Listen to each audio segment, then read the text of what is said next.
पहलगाम आतंकी हमले के बाद पाकिस्तान में बेहद खौफ है, जिसकी वजह से पाकिस्तान के नेताओं और फौजियों के परिवारों में डर का माहौल है। भारत के एक्शन से घबराए पाकिस्तानी नेता, फौजियों के परिवार पाकिस्तान छोड़ रहे हैं, विदेश भाग रहे हैं।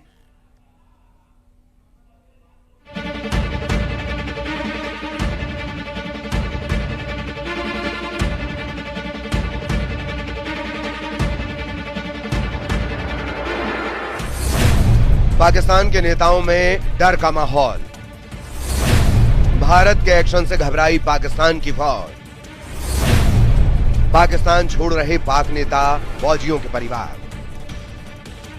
पहलगाम आतंकी हमले के बाद से पड़ोसी देश पाकिस्तान के अंदर खलबली मची हुई है और लोग खौफ के साए में जी रहे हैं।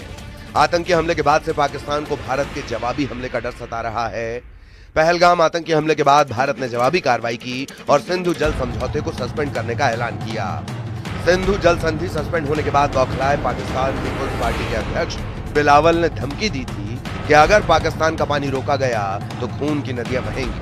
और मैं सखर में इसी सिंधु दरिया के साथ खड़े होके भारत को कहना चाहूंगा कि सिंधु हमारा है और सिंधु हमारा रहेगा। या इस दरिया से हमारा पानी बहेगा या उनका खून बहेगा।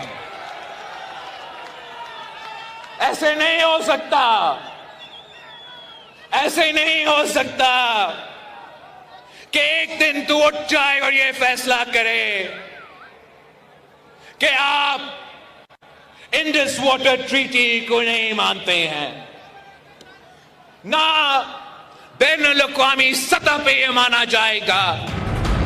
इस धमकी के बाद खबर आ रही है कि उनके परिवार के सदस्य बख्तावर भुट्टो और आसिफा भुट्टो ने 27 अप्रैल की सुबह पाकिस्तान छोड़कर कनाडा चले गए।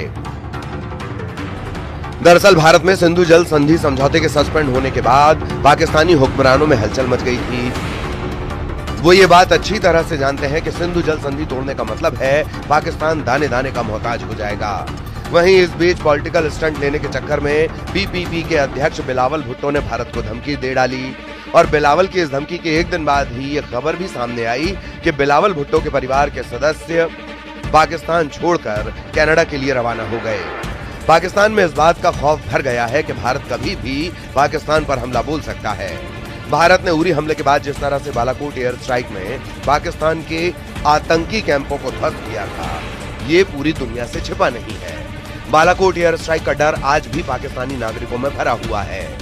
ऐसे में पाकिस्तान की सेना का मनोबल भी गिरा है और पाकिस्तानी आर्मी चीफ असीम मुनीर समेत कई अधिकारियों ने अपने परिवार के नागरिकों को भारतीय हमले से बचाने के लिए युद्ध शुरू होने से पहले ही विदेश भेज दिया है। मीडिया रिपोर्ट्स के मुताबिक इन लोगों ने अपने परिवार को प्राइवेट जेट के जरिए ब्रिटेन और न्यू जर्सी भेजा है। वहीं दूसरी ओर भारत ने जवाबी कार्रवाई करते हुए पाकिस्तानी लोगों को भी भारत छोड़ने को कहा है। न्यूज एजेंसी पीटीआई के मुताबिक पिछले 4 दिन में 9 राजनयिकों और अधिकारियों समेत कम से कम 537 पाकिस्तानी नागरिक अटारा वाघा सीमा चौकी के रास्ते भारत छोड़ पाकिस्तान जा चुके हैं। Bureau report, news 18।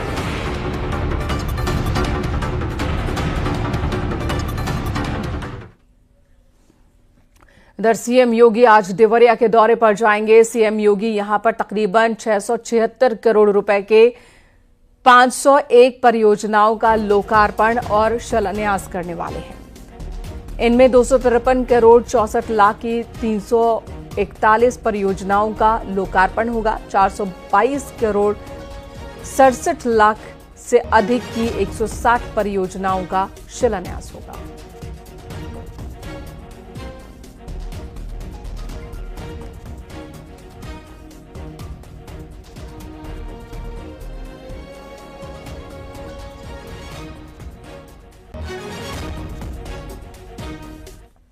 गोरखपुर में सीएम योगी आज गार्बेज ट्रांसफर स्टेशन का लोकार्पण करेंगे। यहां प्रोसेस होने वाला कचरा शहजनवा के सुथनी में एनटीपीसी के प्लांट भेजा जाएगा और एनटीपीसी इस कचरे से चारकोल बनाकर ऊर्जा उत्पादन करेगा। नेशनल एयर क्लीन प्रोग्राम के अंतर्गत नगर निगम के इस गार्बेज ट्रांसफर स्टेशन के निर्माण पर कुल 9 करोड़ 89 लाख रुपए खर्च हुए।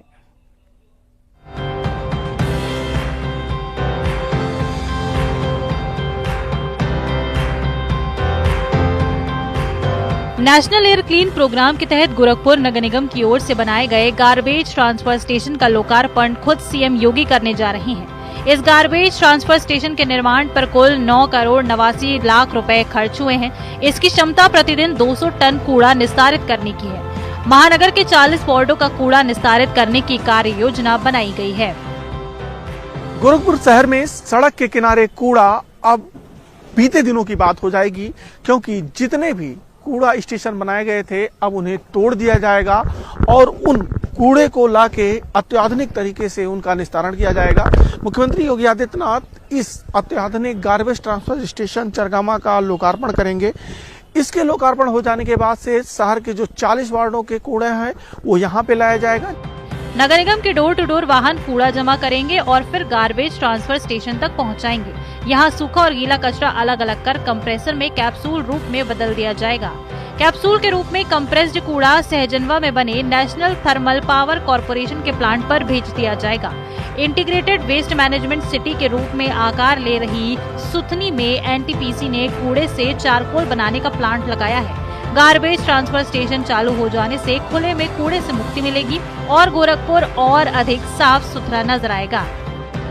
सूखा और गीला कचरा को अलग किया जाएगा, मेडिकल वेस्ट को अलग किया जाएगा और बाकायदा कैप्सूल बनाया जाएगा और कैप्सूल फिर इन छोटे छोटे दो टैंक दिख रहे हैं इसमें उसको रखा जाएगा और यहीं से जो गोरखपुर के भीटी राउत में सुथनी में गार्बेज सिटी बन रहा है वहां पे भेजा जाएगा और फिर वहां पे वैज्ञानिक विधि से उसका निस्तारण हो जाएगा, जिसके बाद कूड़े का जो निस्तारण है वो एक समस्या वो परमानेंट दूर हो जाएगी। इसी के साथ जो वायु प्रदूषण होता था और अन्य परेशानियां लोगों को होती थी वो भी दूर हो जाएगी। जाहिर है गोरखपुर शहर स्वच्छता अभियान की दिशा में नए आयाम स्थापित कर रहा है। गार्बेज ट्रांसफर स्टेशन इसी कड़ी में शहरों के सफाई अभियान में मील का पत्थर साबित हो सकता है। गोरखपुर से न्यूज़ 18 के लिए राम गोपाल द्विवेदी की रिपोर्ट।